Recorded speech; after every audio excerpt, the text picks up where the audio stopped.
Changers. For those of you, I see some new faces. Game Changers is a monthly webinar series, and we feature exceptional women in gaming. And if you want to learn more or watch our previous episodes, go to our website. JVN is putting in the chat now. And before we begin, some housekeeping rules. So firstly, this session is being recorded, and the recording will be uploaded to our website, so it'll be public. Check back in a few weeks if you want to see it. Secondly, the default chat settings is to moderators only. So we'll get it, but no one else will get it. So if you want to send out a message to everybody, remember to switch to public.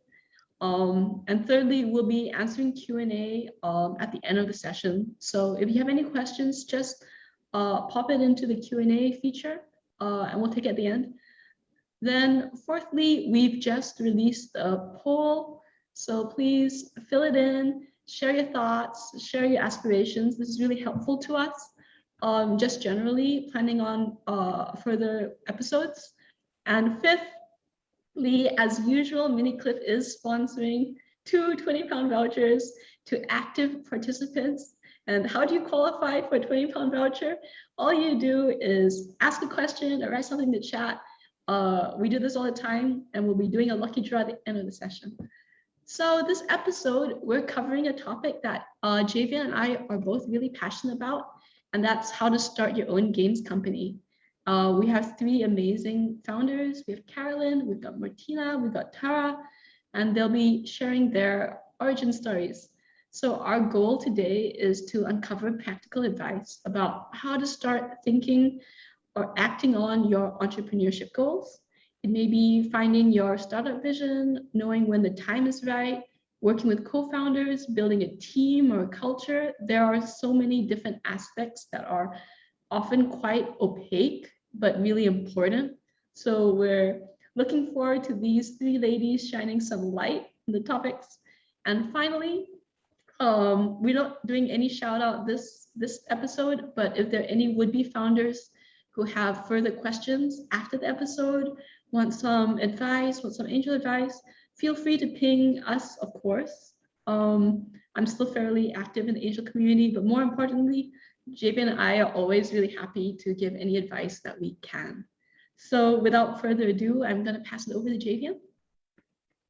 Thank you, Kat, and hi again, everyone. It's so good to see you again. This is our 9th episode for Game Changers, and quite crazily, when we first began, we didn't know we could come this far. And this episode for me is a very exciting one because we haven't had the chance to gather together so many women founders in the games industry. So Kat and I thought, what better chance than to showcase more of these women founders in the games industry. So as usual, this episode is going to be very relaxed. We're just going to discuss some questions, and if you have anything that you die to know more about, please do pop it in the Q&A.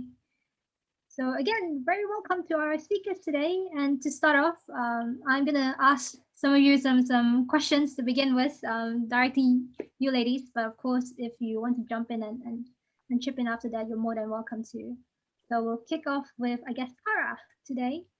Can you share with us, tell us a little bit more about Loveshark? What is it about? When did you start the company, and how many employees do you have now? Sure. So Loveshark's about 2.5 years old, and we make games for teenage girls. That's our target audience. And we use sort of frontier technologies like machine learning and augmented reality to make a new type of game format called camera games. So these are games that you play on the mobile phone, using the mobile phone camera, and they're a bit different because the way that you interact is often kinetic. You can see yourself in the camera, you can create content, so there's a very sort of social element to that type of gameplay. We're currently 16 people, and still growing. Thank you. Martina, do you want to go next? Yeah, sure. Yeah, thank you first of all for having us. So my name is Martina. I'm the co-founder, co-CEO of Whatwapp. We are a mobile gaming company born and raised in Italy. We are 8 years old, so yeah, quite older than Tara's. We develop evergreen games, and we are about 40 to 50 people now, and yeah, we've been growing ever since. Martina, when you say evergreen games, can you give us some more ideas about what those entail? Our main focus just, at the moment are card games, but, that's just a fact. It's not, a goal. So we love board games, like everything that has, a classic core gameplay is in our radar. So that's why we say we love evergreen, because we are quite open to everything that's evergreen. But at the moment, our most successful games are card games. Amazing. As a core gameplay, Thank you. Carol, do you want to go next? Sure. I'm Carol. I'm the co-founder and CEO of Trailmix, and I'm also very excited about being here. Thanks for the invitation. We founded Trailmix 3.5 years ago, and we founded a company to have a positive impact, and that is a positive impact on the people who join us on this journey. A big goal for us was to create an environment where people can be the best version of themselves. And can be who they are. And also, especially free-to-play mobile games just reach so many people. And we know that media in any form has such a huge impact on people, like culturally and socially. And we want to tell different stories and ensure that mobile games can have a positive impact. We chose the name Trailmix because our games are snackable yet nourishing, and just like Trailmix. And that means that we're combining the best of free-to-play casual games with kind of like really strong and deep storytelling. Amazing. Carol, I'm curious to ask, so can you share with the audience, what were you doing before you started Trailmix? And when did you know that was the right time to start a business? Sure. So I joined the gaming industry now almost 11 years ago, actually. At the time I moved from Munich to London to join Playfish. Playfish at the time made Facebook games. And then I joined King to help set up the London studio.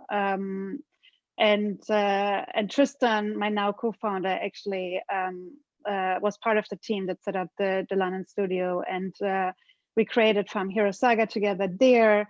And after 5 years and a crazy ride at King, and I was at that time kind of like VP and general manager in the London studio, we felt it's time to kind of like, I guess like setting up the London studio gave us the opportunity to sort of like set up a startup within a bigger company. And so we felt that it was time for us to do it on our own and do it properly and really, like focus on sort of like our impact-driven mission, if that makes sense. Amazing. What about you, Martina? When did you decide? Oh, well, it's quite, big difference between me and Carol, because I, my background is quite, pretty straightforward. I was out of the university and I co-founded the company. So I am in the gaming industry ever since. Actually, I was about to graduate when we co-founded the company. So me and Alessandro, who's my business partner, we met at the university. We were friends. We were, making games. And as I like to, say, we didn't plan to build a company. Actually, it was just, it was like the opposite. We planned to build games, and then we decided that it was time for us to build a company on top of it. So that, that changes a lot when you think about what's next and all your future plans. I understand that now when I talk to other founders, that like our vision was completely different, at least at the beginning. So it's amazing. And I feel that, I wish I was in Carol's shoes, because she was able to like create a small company within a bigger company. So it was like a good, a good test, a good gym, wasn't it? Yes, of course. Yeah, I can. She nods. So yeah. When you first started then, Martina, did you start from building a couple of games before you started the company, or was it just one game that you thought this is Oh, good? no. We were like 3-4 games. I can't remember right now. I remember though that we didn't plan to make money out of it, but it was we were doing card games along with other tests, just out of fun. And we were like, okay, everyone is monetizing them with advertising. Why don't we just put a little, some banners here? I remember interstitials were not there yet, so it was just banners. And we were like, okay, just put some of them. And the users started to sum up. And I still remember the day that Alessandro called me to tell me that the night before, we just made like $1,000. And he was like, can you believe that? And I was like, come on. And it was, it felt amazing. And we were like, okay, maybe we can just, add some, some money, some spare money by building games. And we are having fun doing that, because we were so fast. We were so fast. It was just the two of us, and we were launching one game after the other, and it was amazing. And then it was the moment where we stopped and looked back, and we were like, what shall we do now? It came, and we were like, okay, we need to take a decision. And that's where I took a stand against my parents, who of course were not aware of this and were not happy at the moment with what I was about to do. But everything was absolutely fun. I hope your parents have come around now, and I hope they're Oh yeah. Oh yeah, that was like my winning point with them. So yeah. Amazing. Lots to unpack there, Martina. We'll come back to the story shortly. Farah, what about you then? Tell us how you started Loveshark and how do you So my background was pretty atypical. I trained as a veterinarian, and I worked as a vet for 6 years out of university. And then I just really felt the need to do something that was a bit more creative and allowed me to build something and experiment. And the medical industry is definitely not the place to build that type of fast-moving business. But I had no idea how to go about that. I didn't even know what else I was capable of, because I'd been, working in a vocation essentially for 6 years. So I went back and did a business degree. I did an MBA. And while I was doing my MBA, I just started working in startups, just so I could kind of get a grasp for like what the roles were and what the opportunities were.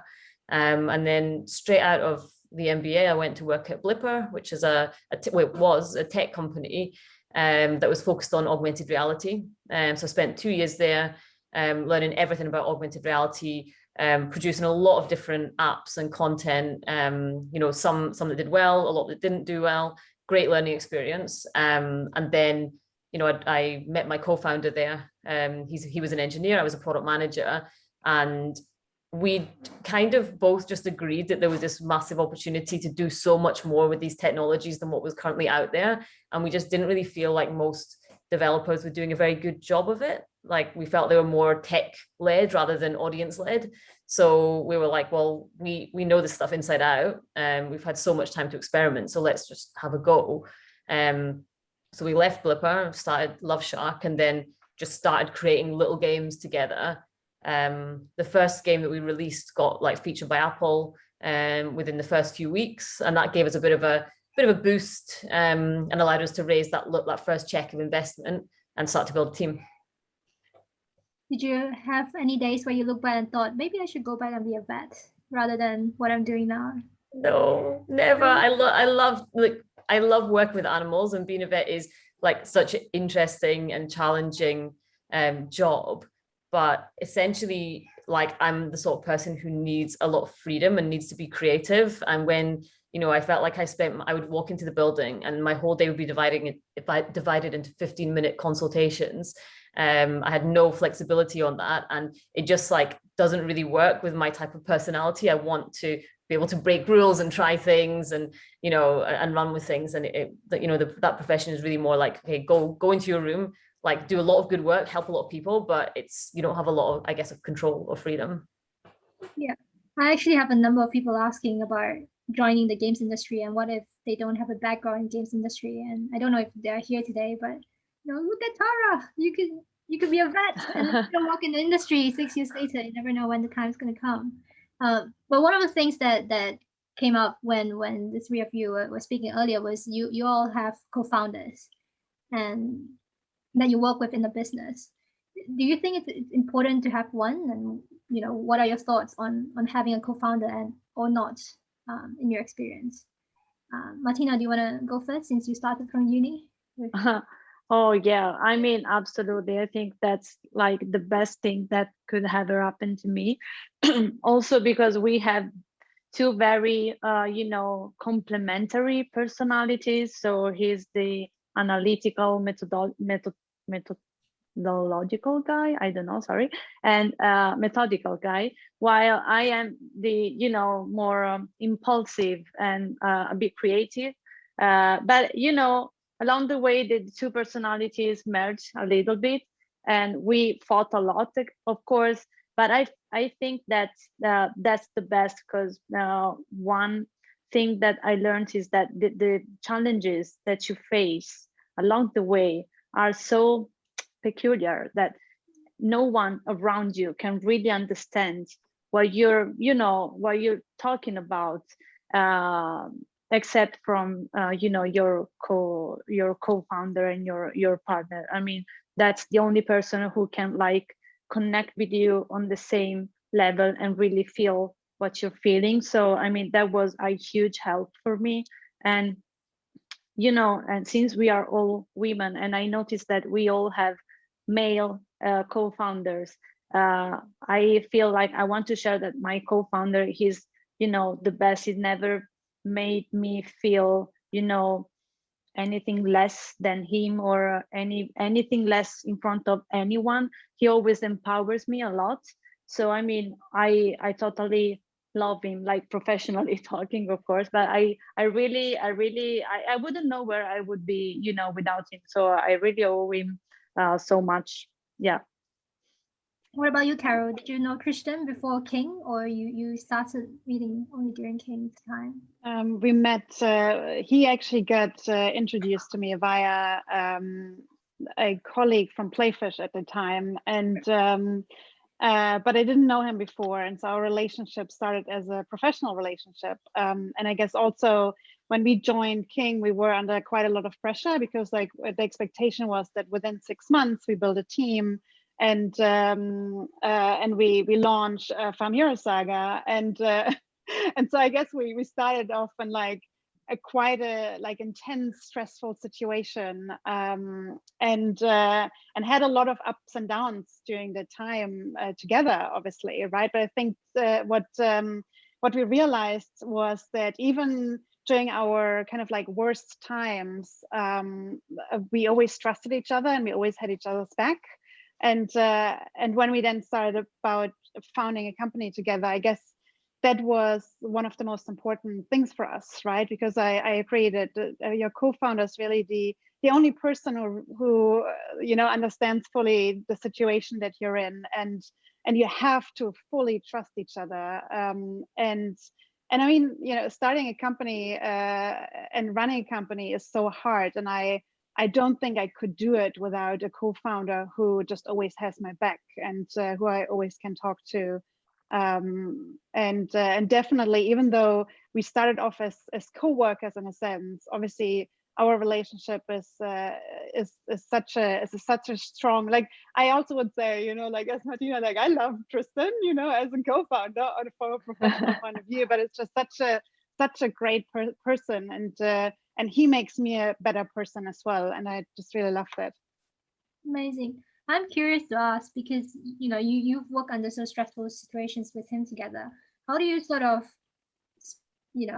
manage those kind of situations when you're both really under pressure? How do you work things out when there's conflict and things like that? That's a very good question. I think it's always important to be respectful to the person, right? And try to focus on the situation at hand and not make it personal in that sense. But that's also not always possible, of course, especially when you're under a lot of stress. And I think making sure that there's always strong communication and you talk to each other, and also especially now that we were we've been working from home for more than a year. If when you have a bit of a stronger discussion with each other and you kind of leave the Zoom hangout and you feel like, oh, maybe that has hurt our relationship in a way. We always felt that it's really important to just maybe hop on another call and just discuss it, or ideally see each other in person for us, to just make sure that, hey, we still like each other, we still trust each other. Maybe this is just a difficult situation and we have to overcome it, but we're in this together no matter what. Amazing. And what about you then, Tara? I'm curious to know, because you said you both came from different industries and then end up in this industry together. Has there been any time where it was really tough because neither of you started from the industry in the beginning, and how do you resolve it if that was?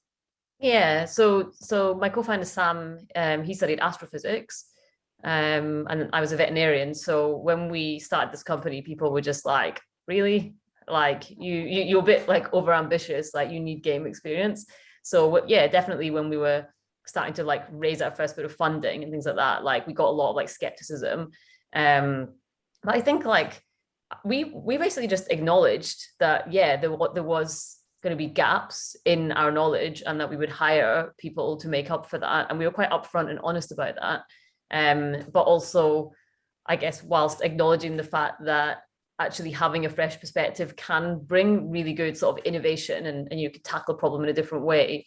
So yeah, I think like early on, people were very skeptical of, if we'd really be able to go the distance. And then, as time has gone on and we've started to like see success, that's long forgotten now. Nobody asks or wonders about that anymore, and suddenly it's turned into a positive where they're like, wow, you're so atypical.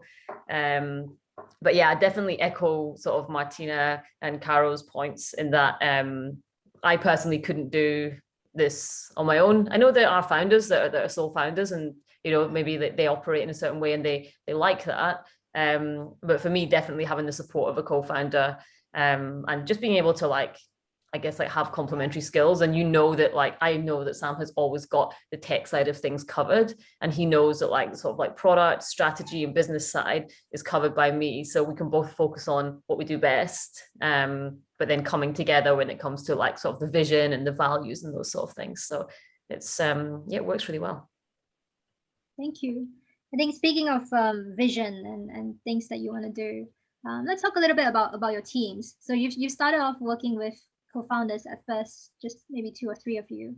Martina, since you have 40 to 50 now, I'll start with you. When did you decide that it was time now to hire someone else apart from just you and Alex? Well, I had to prove something to my parents, right? So no kidding. So when we decided, that, okay, that's it. So we are going to take an office and all of that. So the first thing was to, okay, let's give this a try. So let's give us, a chance to build the company and all of that. So of course you start from, making the first hire. And the first hiring was a game developer. Because we wanted to add some, more firepower to Alessandro being the only developer, and I would still do the design and graphics of the game. So I was able to, work with just me and the 2 of them. So we would go like a bit faster. And after that, I think we hired a couple more developers, and then I was like, okay, look, we need someone who's better than me, at doing graphics, because that's not really my background. I mean, I can do that for a hobby, but this is going to be a job now. And it was not really hard for us to start hiring, because we already had some money coming from the products before even founding the company. So we didn't really, need to find money, raise some funds and all of that. We are bootstrapped. So, I mean, everything came so naturally, I'd say. So in terms of vision, we wanted to, like, at that moment, we wanted to grow the company, just because in terms of products, we wanted to be faster. That's it. How long did it take for you to find your first few employees then? Was it hard to convince people to join? Yeah, totally. Because of course you are in the mobile gaming. It was 2013, Italy, mobile games, and I was not even graduated yet, and it was just us in the mid of our 20s. So of course, yes, it was so hard. But then we found some crazy people to join us back then. So it was great. Of course, we found many. Many. It was a couple of junior people, but they were very passionate. So yeah, that's Interesting. What about you, Tara? Then who do you still remember who was your first hire, and what was the role for? Yeah, of course. First hire was a game designer, because obviously Sam could program, and I looked after, I guess, like the sort of product direction and actually some of the UX UI design, which I'm not a designer, so not very well, but good enough. But we needed someone to actually look at the sort of like game mechanics side of things. We knew we lacked that skill. So first of all, it was a game designer, then a game developer to give us that bit more firepower. What about you then, Carol? Since I guess Trailmix is your second startup, has your requirement for first hires have changed since your first one? Yeah. I mean, I guess it's obviously a very different context in that, I suppose. But because I guess our vision for Trailmix was primary around building a great team, and in the first place, that was obviously our number one priority, and we were lucky, I suppose, that we had quite a lot of people that we had previously worked with. When they heard that we want to start our company, they said, whatever you guys are doing, I'm in. And I think that meant a lot for us, because like leaving a company, especially like a sort of like safe place in a way, like King, and then you just put yourself out there suddenly without a job, and you have no idea if anyone's going to join you or if anyone's ever going to give you any money for your startup. It was really great to know that people are actually people believe in us and want to join us. And our first hire was actually our lead artist, Sean. And he literally dropped everything right away and joined us. And that was great, because that meant Tristan as game designer, and Sean as an artist, and Tristan is pretty technically minded also. Like, they were able to just jump right into prototyping, while I mostly focused on fundraising. Interesting. So you mentioned company culture quite a few times, Carol. Can you share with the audience why is it important for you, and what is the sort of culture you want to build in the company? Sure. I mean, I guess it's why is it important? I guess, as I said, the reason why we started Trailmix is to have the impact on our players, and the impact on the people, obviously, who make the games. And it was important for us to create an environment where people can be the best version of themselves, which means that they are given sort of like the ownership and environment to really like do their best in that sense. And I think that a culture that is based around respect for like your co-workers and our players specifically was really, really important for us. And I also highlight respect for our players, because think especially for a casual audience, sometimes in the gaming industry, there's actually not as much respect for that particular audience, which always bothered us. And so it was really important for us that people who join us do want to make games for this audience and really respect the audience. Yeah. Interesting. And Martina, I have a question. I have a question, Jay. Sorry, for Carol. Is it difficult for you to find people, you know, with this mission, like loving making games for that particular audience? Is it difficult? Not in particular, I don't think. But I guess obviously, as I said, I've been in the gaming industry for 11 years now, and I've only ever made games for this audience. So it means, I guess along my journey, I always encountered people in that particular area of the industry. So I think my network is very much based on that. And to be fair, I guess also there is actually quite a lot of appetite for people to make games for everyone, right? And also people who want to see themselves reflected in games. And a lot of people haven't really seen themselves reflected in games. Yeah, for sure. I think we can all do a little bit better with the representation in some of the casual games. Yeah. And Martina, I think we discussed this before in one of our brief pre-session, and you said as the company grows into 40, 50 people, and you start to think a lot about company culture and implement that. Can you share a little bit of your experience, thinking about these things and implementing it in Whatwapp? Yeah, sure. At the beginning, as I already mentioned, not, having already in mind to build a company, of course, and of course not having like any previous experience doing that. Of course, you do lots of mistakes, and company culture is not what you think as a first thing when you're, building something.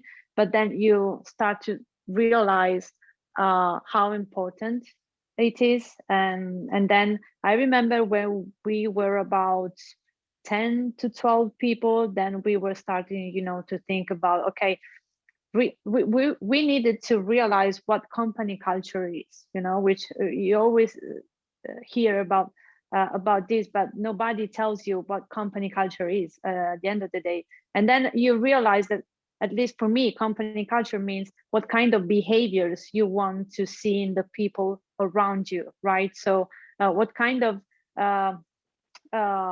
everyday behaviors you want to see in your coworkers. So like, the respect, as Carol mentioned, I want to work with people who are not afraid to share their feedback, who are quite open, brave to, stand by their ideas, ambitious. So yeah, I mean, that's when you start to think, okay, that's when, these are the things that I need to look for when I hire someone new. And then there was some point where we needed to make, a hard change within the company, because there was like the old, the old culture and the new culture. And then you were like, you needed to see if the old ones could adapt to the new ones, where you try to empower people and make them accountable for the work that they're doing. So yeah, I mean, when you grow, of course, that, you start to create that middle management that, of course, needs to be like, a good ambassador of the company culture. And you really need to, I mean, we at Whatwapp, we spend a lot of time trying to coach our managers to, be, our good ambassadors in terms of managing our people. So yeah, I mean, that's what we do. We spend lots of time. And last year, when we were, I think, 30 more or less, we hired our head of HR, and the first thing she did was, okay, we need to change our name. The department will be called People and Culture, which is a strong signal. And I mean, she's been focusing on that ever since. And she always tells me that it's not so, it's quite unusual to have someone focusing on people when you are just 30 people. But I think that was, our way to like quite be safe, that we could scale up with, our focus on people, or having someone focus on people. So yeah, that's what culture means to me. So we are very much, keen to preserve it. Yeah. What about you, Tara? I'm curious to see if the pandemic has changed any sort of company culture that you form at Loveshark. Has it affected or has it helped strengthen it during the pandemic itself? Yeah, sure. So I think let's talk about our culture and then the pandemic, I guess, second. So I think the way that me and Sam have always approached this is like that we wanted to build a company that we would really want to have worked in, like that we would kind of want to be the boss that we wish we had. I think most people will have had, most of us have worked in workplaces that just didn't really like empower us to do our best, or you had bosses or managers that maybe you didn't really align with. And I certainly had that over the years. Like I will definitely put my hands up and say I'm a pain in the ass as an employee. Like I really want to strive and do my best and have the freedom to do those things and to excel. But sometimes that doesn't fit with what the business wants. Sometimes the business just wants you to get on and stay in your lane and do your job. So we wanted to create a company where we could bring on like really talented people who are really mission driven, and sort of like almost just give them the building blocks and the rails, and then let them be super autonomous and sort of collaborate together to build something great. So that's how we've sort of like, we started Loveshark. And actually for us, I think because I mean, by the time we started this company, I'd probably worked in, I don't know, like 12 workplaces in my career so far. So I actually had a pretty good idea of what we didn't want to do. And I felt like culture was so important from day one. So actually, like, we actually thought a lot about this. And luckily, being a founder who can't design and can't code means that I actually, do have a little bit more headspace to like actually focus on those things. So from the start, that was super important. It's always been built into everything about how we operate, how we communicate, how we hire, etc. The pandemic, actually, it was interesting. I think it forced us to put a few more processes in place to like make sure that we could maintain the culture that we'd created. We doubled our team size during the pandemic. So I think we went from like 6 to 12, and now we've obviously grown a little bit more. But actually what I think really helped was, because we'd hired so well and we'd hired people that were so aligned with the type of culture that we have, that actually they kind of, with a few little processes and things in place, they actually like kind of, I guess they propagated what we'd already started. So the pandemic didn't really affect us in that sense at all. I was surprised, actually. I thought it would. Yeah, I guess like starting strong on that really benefited us as things changed and challenges came along. Just to add what Tara and Martina also said, I guess culture is really what you do, right, and not just what you say. And I think especially as a founder, that it all starts with you, and everyone is kind of like looking at you for this. And so I think it's incredibly important to be consistent, in a sense that I've always find it's just such a cognitive dissonance of leaders who kind of say one thing and then just act in a completely different way, and that is how you lose trust, right? So you do have to be very consistent. But what we also discuss is that culture is just an evolving thing, right? It can't be stagnant, and it does change over time. In many ways, it does have to change over time, right? And I guess to some extent that might include a pandemic, and like how you evolve your culture, that you still have a strong and great culture to a pandemic, or the different stages of your company. Amazing, thank you for that. So switching gear a little bit, I think we briefly mentioned this earlier. Martina, you mentioned that you bootstrapped the company, and Carol, you said you focus on fundraising. So let's talk a little bit about financing your company. So Carol, when did you first decide that you wanted to raise outside capital, and how did you figure out how much you needed? I guess for us, it was always clear that that we would have to take outside financing, just from, you know, like the company that we wanted to build from the beginning, and what we wanted to achieve. I actually spent, well, Tristan and I spent a long time, many months before we really got started, to understand what does that actually mean, you know, like learn about angel investors and VCs and strategic financing and publishers and all of these type of things, and kind of like try to understand their motivation, like what their needs are and why they want to give you money in that sense. And so I think part of that was really for Tristan and myself to decide what it is actually that, you know, that we want, and, you know, like what our long-term thinking really is, because I guess bringing an investor on is as important as choosing your co-founder or hiring your especially first employees, right? Because it defines a little bit the direction that you're going into, and I guess to some extent it also does put the pressure on you that if you take someone else's money, you know, like you do take someone else's money, so you do have to you are accountable to someone in that sense, if that makes sense. And I guess it was actually less for us about the amount of money that we need, but more about like who it is who we want to bring onto this journey.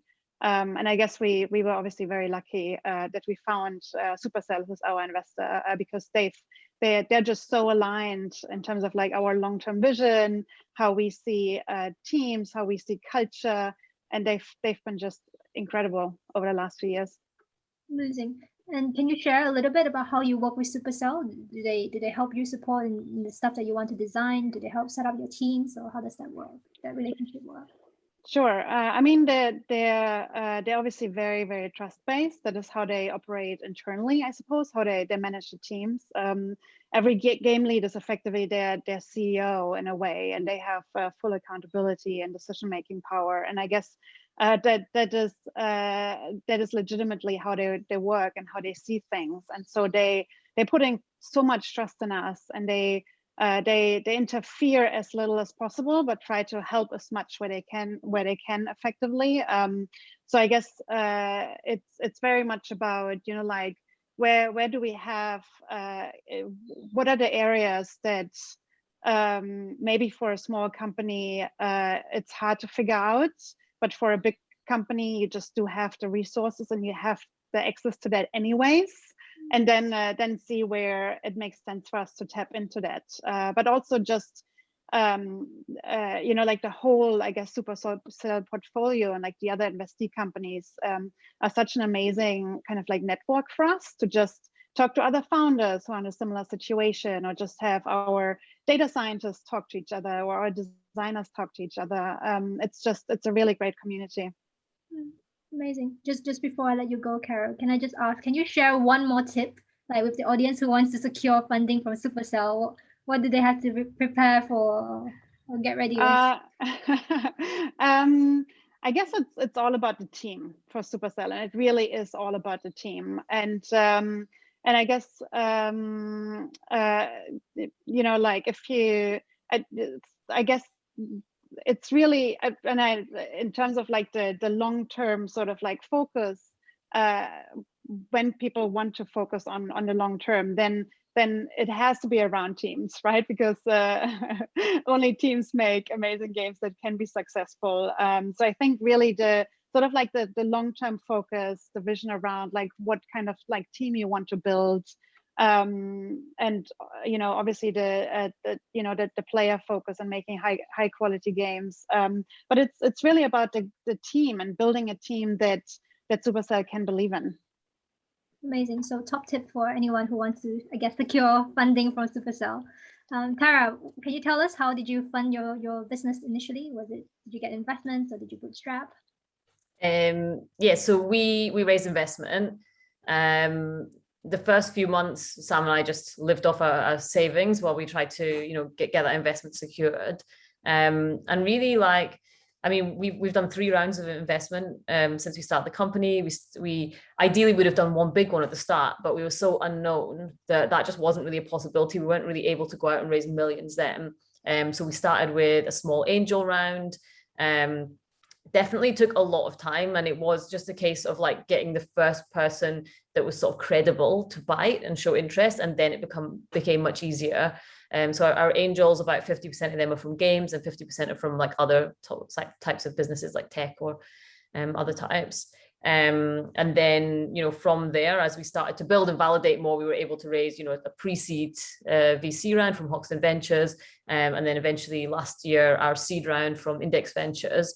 That's now, it's basically like we had to take baby steps. I think if we'd have come from like a really reputable games background, we might have been able to off the bat raise the big seed round, but for us that wasn't the possibility. So we had to keep proving and validating ourselves and validating what we were doing, and that took us along the investment journey. But finally we're at a place where we've been able to like actually raise enough to have the team that we need and move at the speed that we want to. So yeah, it's a good time now. Can you share with the audience, since you've done 3 rounds, did you make any mistakes along the way that you wish you didn't make, or if you wish someone else has told you about, or if there's anything people should be aware of when they're doing something? I mean, I think it's so difficult. Like, I think you always think, oh, I could have done that better. I should have said that, or they didn't invest because of this particular thing I said. But actually, like, you just basically, I just don't think you can overanalyze yourself like that. Otherwise, you're just gonna die of stress. I think every conversation you have, you learn a little bit and you start to see, oh, when I said that in the pitch, their eyebrows raised or they looked interested or whatever. And you start to like just detect, oh, these are the things that really ring a bell with someone. So actually, I think just trying and failing and doing a lot of bad pitches is the only way to get better at it. I don't think you can perfect it and then go out and say, right, I'm ready to raise and this is going to be it. And unfortunately, timing is such a massive thing as well. Like, you can work so hard, you can have the perfect pitch, the perfect idea, but if the market isn't ready, and I don't just mean like the market of players, but the market of investors, like, 2 years ago, most VCs were like, oh, no, games, it's a hit-driven business. No, we don't invest in games. And now they're all like rushing to expand their games team, and they're all changing their focus to like focus more on entertainment and media. So, there's definitely a part of it where sometimes it's outside of your hands and the market is ready for you and it makes it a lot easier. So yeah, it's tough. I feel like the most important thing is just to be so persistent and to just keep trying, like listen and learn. You will start to see themes emerging. Like, if you're getting a lot of rejections because people think the market isn't big enough, maybe you do need to take that on board and think, okay, maybe the market we're targeting, isn't appropriate. I don't know. They might be wrong, but I think you have to you listen and take it with a pinch of salt and try to learn and use the rejections as a way to get better. Do you still remember how many rejections you got before you get your first investment? Luckily, I'm one of those people that doesn't really keep a very organized spreadsheet about this. So, but I mean, like so many, I don't know how many times. I mean, we've probably been rejected hundreds of times over the last few years. But keep going. Well, exactly. But we have great people involved now that really believe and they're aligned. So, that's just part of the course. Amazing. My God, I totally would be the one with the Excel file with everyone and counting all. Who rejected me? Yeah, and run some statistics, about the eyebrows and the smile and all of that. Yes. My God. How did you feel when you heard their stories about financing? I feel like I'm on vacation. No, I mean, I know that we are lucky, and of course it has its downsides, because when what Carol was mentioning about having the good partner, of course has its pros, but at the end of the day, we sustainability is like the key word for us. So we don't really care at getting some external funds and like doubling the size of the studio like in 1 year or just 6 months. I really don't care about that. We really care about building the company and growing it in a sustainable way, doing the things properly. And I mean, we try to focus on people. So we want to like hire the best people that can, you know, be a cultural fit. So we know that that takes time. So we wouldn't really manage to like hire, I don't know, more 50 people in just 1 year. So I mean, we're good where we're at the moment. And again, I know that we've been very lucky. So Yeah. is strategic partners, you know, someone like Supercell, something that you will consider in the future, or you prefer, you want to go? I mean, it's not that we don't want them. It's just that we feel that we are luckily we are in the position where we can decide, you know, when the moment will come, and if makes sense for us for any particular reason, then we will open to that, you know. But it's not that we don't want any partner or it's not anything like that. It's just that at the moment it really doesn't make sense for us, so it's not part of our journey right now. So if we can avoid that, I mean, that would be, you know, I personally think that that's a way to also keep our, you know, freedom in a sense, unless you have a partner like Supercell, which sounds, you know, amazing. And of course, there are so many other out there, but I mean, it also requires a bit of focus to find the right partner, like hiring someone key, right? So Yeah. But now that you started your own company, 3 ladies, do you think this is something that's for everyone?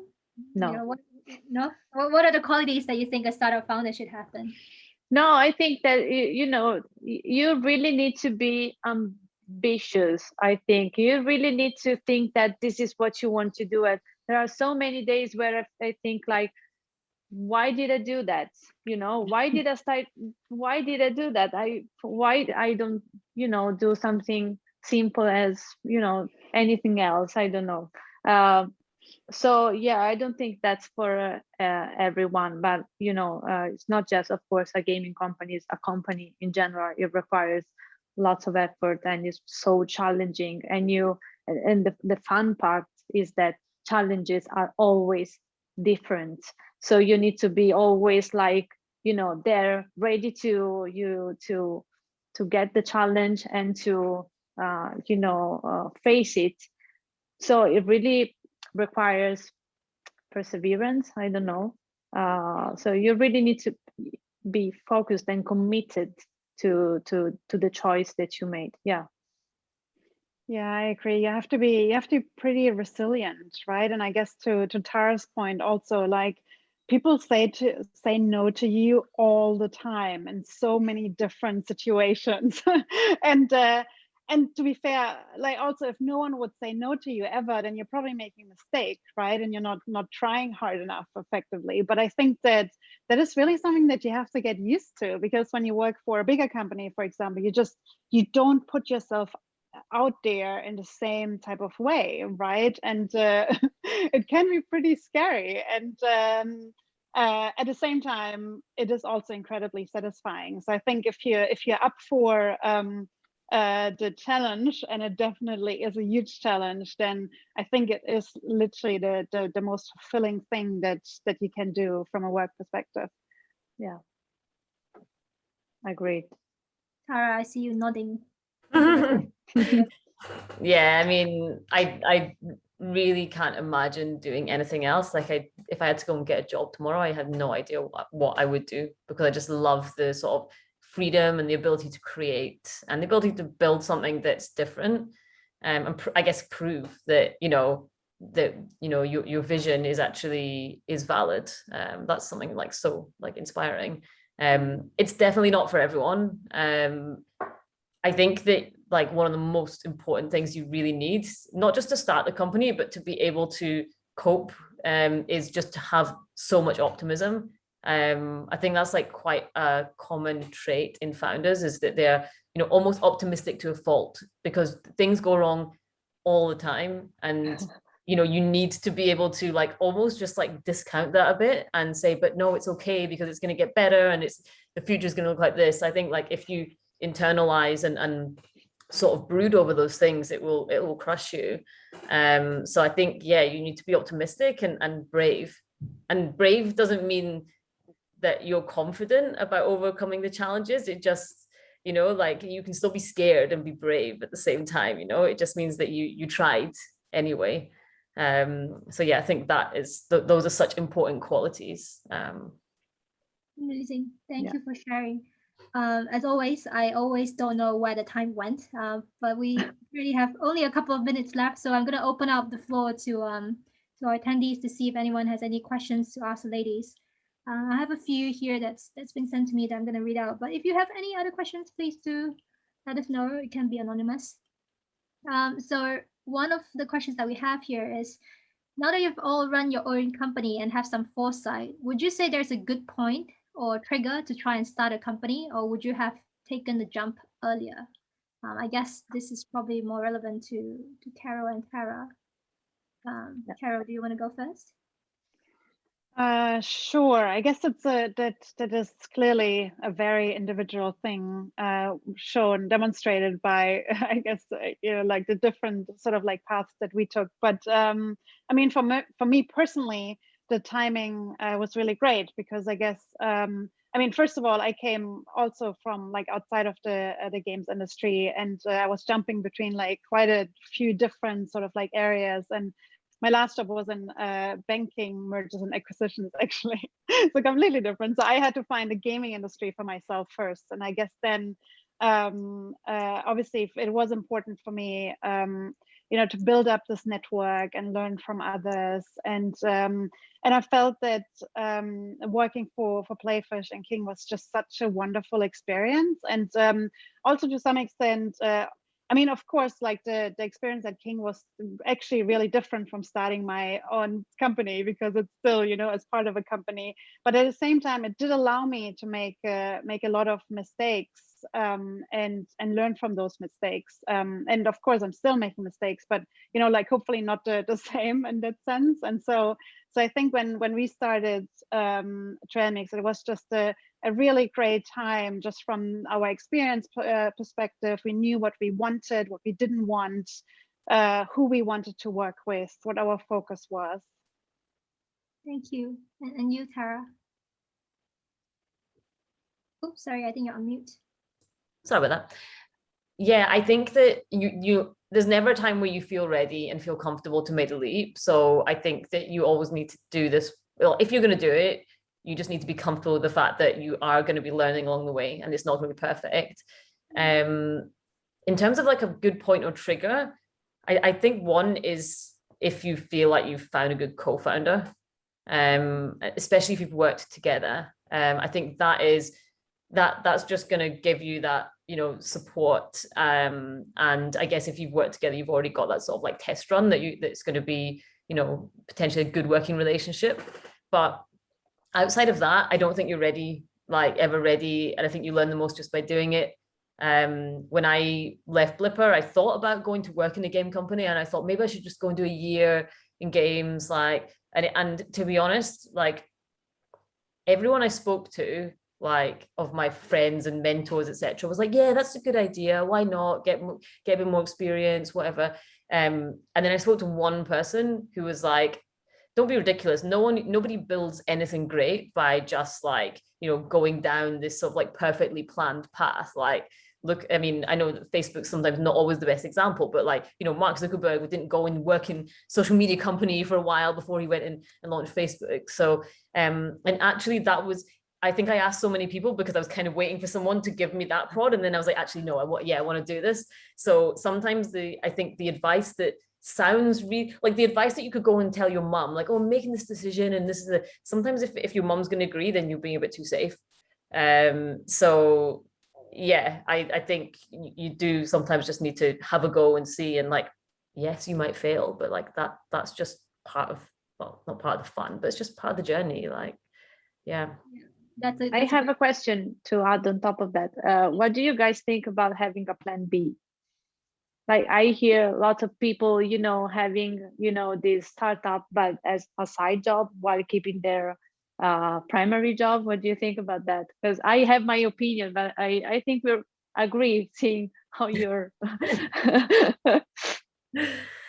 Yeah, I think if you like, there's one side, right, which is financial. Like, you may need to support your family or support yourself, and some, you know, like that is a valid thing. Like, entrepreneurship sometimes can be quite a privileged opportunity to have that safety net to be able to go and do it. I think outside of just like actually monetary financial support for yourself, that I think that it's best to just go fully at it, give it your all, and that's the only way you're going to really build something life-changing.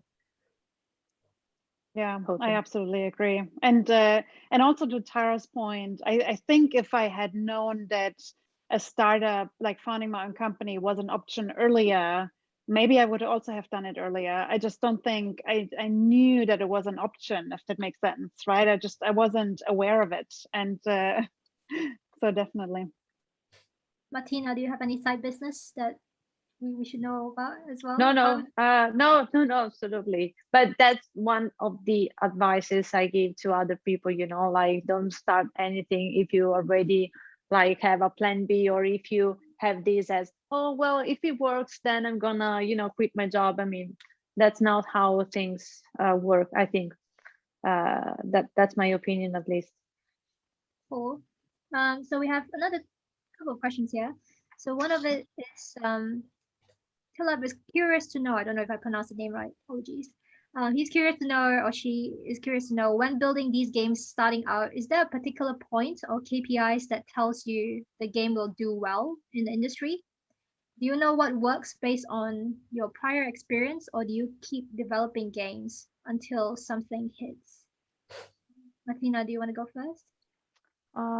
Yeah, I'd be quite short. I think you can just make, from prior experiences, you can make a guess, because of course you have learned some things, but reality is that, I mean, every game is so different from one another, and you can do like the exact same copy of another game and, not be successful. So truth is that you need to, the way we do that is to create a very, very small MVP. We put it out on the market, and that's how we test it.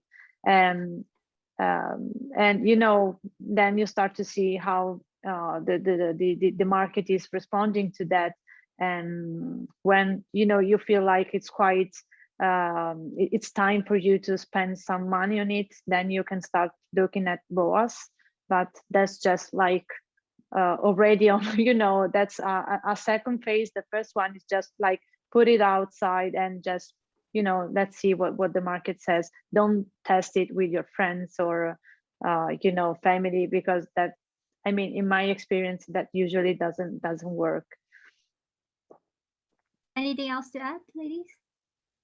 I totally agree. And I would also say that no one really knows what's going to work, right? And if people say that they know what's going to work, then they're probably lying, because like until you have something out there and actually see that players like it, you just don't know. And I mean, the market is just changing so quickly. We're in such a fast-paced environment, and so yeah, all the experience in the world will still not give you they will still not tell you exactly what's going to work or not. Cool. Yeah, I think that it is important to sort of like define what the KPI that would indicate success could be, or like is it going to be retention or engagement or something else, and like that's obviously different across different genres. For us, we always found that really hard, because like camera games aren't really like a known thing, so there's not really industry benchmarks. So we would kind of like extrapolate and come up with our own benchmarks by looking at social media and looking at other games that we'd released in the past as prototypes and tests. But I don't, there's definitely not like if you reach this, then the game is going to do well. I think the most important thing is that you're continually looking at the data in a really critical way, talking to your users all the time. Like, I think we've probably all had that experience where you've seen someone in user testing and you see the magic moment, like, oh, that is the thing that just like really made this experience or this game for them. So yeah, I definitely, especially because what we're doing is so like explorative, like, and we don't really 100% know exactly where it's going to go and how it's going to land. I think doing a lot of qual stuff with non-friends and family, to Martina's point, like actual your target audience that aren't biased to you, That is the thing that has really helped me to say, okay, like that is the element that's working. Let's do more of that. I guess that's also the reason why a lot of investors are actually investing in teams more than an idea, or they definitely should, because in the end, you need a great team, and then a few swings with the bat to really find something great. I agree totally. Cool. Last questions. I know I'm keeping some of you a bit long today, but last question here. Is there any particular city that you would suggest for someone in the audience to start a company? Is there any good place? I assume it's a games company. So any recommended place?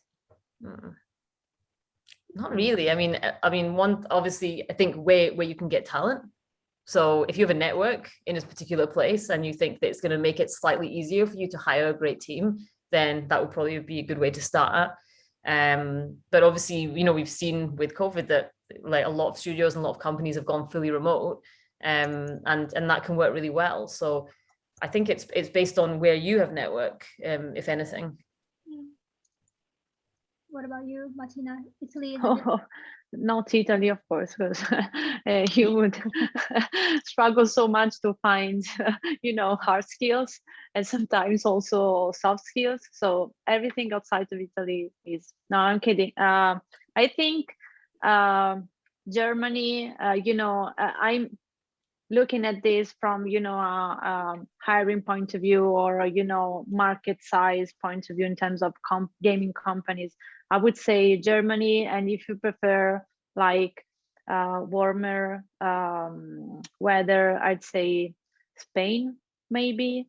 But really, I mean, Spain, France, Germany, I think they are very, you can find very good companies. So you can also find talents there. In Italy, you can only find at Whatwapp, so please don't come here. No competition, no. No. Cool. Carol, any final thoughts? I absolutely agree with Tara. I guess it's so much about your network, and I mean, we're based in London, and I love London. I think London is great, also because there are quite a lot of gaming companies generally, but also there's actually quite a lot of talent, and I mean, Brexit is a bit of a bummer, obviously, when it comes to bringing people to London. At the same time, though, it's such an attractive city that a lot of people do want to live in London, even if it's just for a few years, because it's just so exciting and there's so much to do. And also, they're usually jobs for their partners too, so it's relatively easy to relocate them.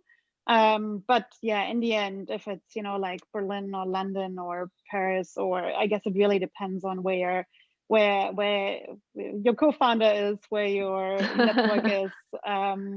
And I mean, that kind of like feeds into the remote work, discussion. I guess it depends on the strategy of your company, how you want to set yourselves up as well. Amazing. Thank you so much, ladies. I know we're a little bit off the clock, but thank you so much again for sharing. Really appreciate this. Didn't realize time flew so fast because of all your gems. Thank you again. So I'll let Kat wrap things up before we go. Thanks so much. I mean, I think everyone in the audience also thought this was super insightful. We didn't manage to answer all the questions, but I see that some of you are typing answers already. So thank you. I think something that really stood out was it's not about having the perfect background or the perfect idea, but it's sometimes it's just about taking the plunge and getting ready for a hard slog through lots of rejections and missed swings. But thank you so much for sharing your insight.